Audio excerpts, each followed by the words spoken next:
খুলনা ফুলতলা ৩ নং জামিরিয়া ইউনিয়নের ৮ নং ওয়ার্ডের মতলব বিশ্বাস পিতা মৃত বাবর আলী বিশ্বাসের ১৪ বছরের শারীরিক ও বাক প্রতিবন্ধী বৈশাখীকে বাদাম খাওয়ানোর কথা বলে পাশের শেখপাড়ার আনোয়ার শেখের বাগানে নিয়ে গতকাল আনুমানিক বেলা ১১ ঘটিকার সময় জোরপূর্বক মুখ চেপে ধরে ধর্ষণ করে একই এলাকার ভ্যান চালক বোরহান পিতা আব্দুস সামাদ সম্পর্কে ভিকটিমের চাচা।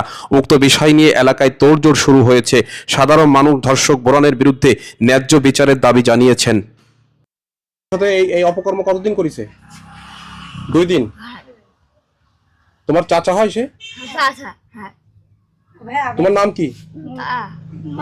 বৈশাখী। বাদাম খাবো বাদাম খাবো না মানে যাতে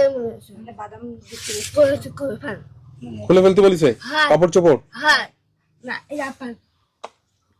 ঘটনার সূত্রে জানা যায় ফুলতলা থানার জামিরিয়া ইউনিয়নের ৮ নং ওয়ার্ডের মতলব বিশ্বাসের শারীরিক ও বাক প্রতিবন্ধী মেয়ে বৈশাখীকে এ যাবৎকাল 3 দিন খাবার কিনে দেওয়ার লোভ দেখিয়ে ধর্ষণ করার অভিযোগ তুলেছেন শারীরিক ও বাক প্রতিবন্ধী বৈশাখী নিজেই। এ বিষয় নিয়ে ঘটনার সত্যতা অনুসন্ধান করলে জানা যায় ভ্যান চালক বোরহান পিতা আব্দুস সামাদের আগেও এ ধরনের অপকর্মের সাথে লিপ্ত থাকার অভিযোগ করেছেন অত্র এলাকা হতে। চেপে ধরে? হ্যাঁ। কে চেপে ধরে মুখ? কে চেপে ধরে? বোরহান। ও তোমার চাচা হয় না? তারপর মুখ চেপে ধরে তোমার সঙ্গে অপকর্ম করেছে? কাপড় চোপড় খুলে বলতে বলেছে? এটা কোন জায়গা? এটা কোন বাগানে? জামিরা নিবাসী মতলব বিশ্বাস পিতা বাবর আলী বিশ্বাসের অভাব অনটনের সংসারে 2 ছেলে 1 মেয়ে। মেয়ে শারীরিক ও বাক প্রতিবন্ধী। এ সকল ব্যাপার নিয়ে অত্র এলাকার গণ্যমান্য ব্যক্তিবর্গদের মাধ্যমে মীমাংসার কথা থাকলেও প্রকৃত অর্থে কোনো মীমাংসা হয়নি। ভুক্তভোগী পরিবারের সাথে কথা বলে জানা যায় শারীরিক ও বাক প্রতিবন্ধী 14 বছরের বৈশাখী তার সম্পর্কে চাচা হয় বোরহান পিতা আব্দুস সামাদ, যে কিনা বিভিন্নভাবে কৌশল করে শারীরিক ও বাক প্রতিবন্ধী বৈশাখীর সাথে 3 দিন শারীরিক সম্পর্ক স্থাপন করেছে জোরপূর্বক। বাদাম খাওয়ানোর কথা কয়ে ডাইয়ে নিয়ে যায় যে তোরা এই অবরণ করলো। এটা করলো কেনা? এটা করেছে কে? বুরান করেছে। বুরান কি এই ধরনের অপকর্ম করে আগে থেকে? তা বুঝতে পারি আমি তো জানি খাই সার্ভিস হ্যাঁ, এরকম খারাপ কাজ করে বুরান? আমি খাই দিয়ে তো শুনেছি বিছেন আমি তো জানি না। আচ্ছা মানে এই ধরনের কাজ করে আগেও করেছে। উক্ত বিষয় নিয়ে শারীরিক ও বাক প্রতিবন্ধী বৈশাখী বাড়িতে এসে পিতামাতা ভাই বোন ভাবির নিকট সব ঘটনা খুলে বলাতে ধর্ষক বোরহান পিতা আব্দুস সামাদ এলাকা হতে অন্যত্তরে যেয়ে গা ঢাকা দিয়েছে।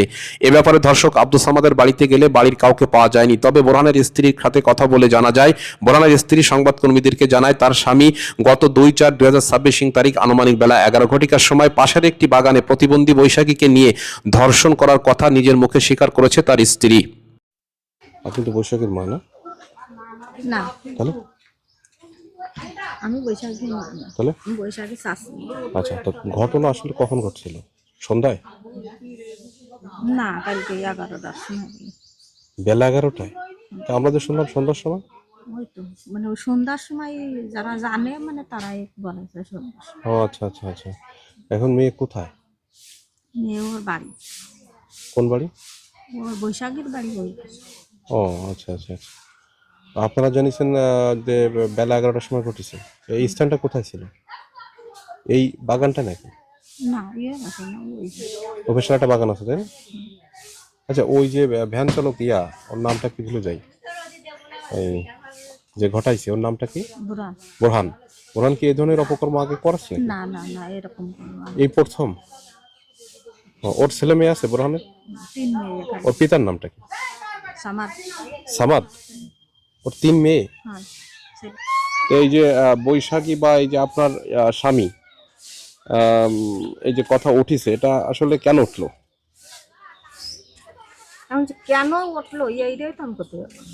জানা গেছে ভুক্তভোগী পরিবার উক্ত ঘটনায় ফুলতলা থানাতে কোনো অভিযোগ করে নাই। পরিবারের সাথে কথা বলে জানা যায় খুব শীঘ্রই তারা ফুলতলা থানাতে ধর্ষক বোরহানউদ্দিন পিতা আব্দুস সামাদের বিরুদ্ধে আইনি ব্যবস্থা গ্রহণ করবে। বাপের নাম মতলব বিশ্বাস। আমরা তো বাসায় ছিলাম না, বাড়ি এসে এগুলো শুনছি। আর কি আমার ওই ভাবিরা ওরাই উমুল্লা পাড়ার লোকরা ওরাই বলেছে। তা আমরা তো বাসায় তো কেউ ছিলাম না, আমরা দুপুর বেলা এসে এগুলো শুনতেছি।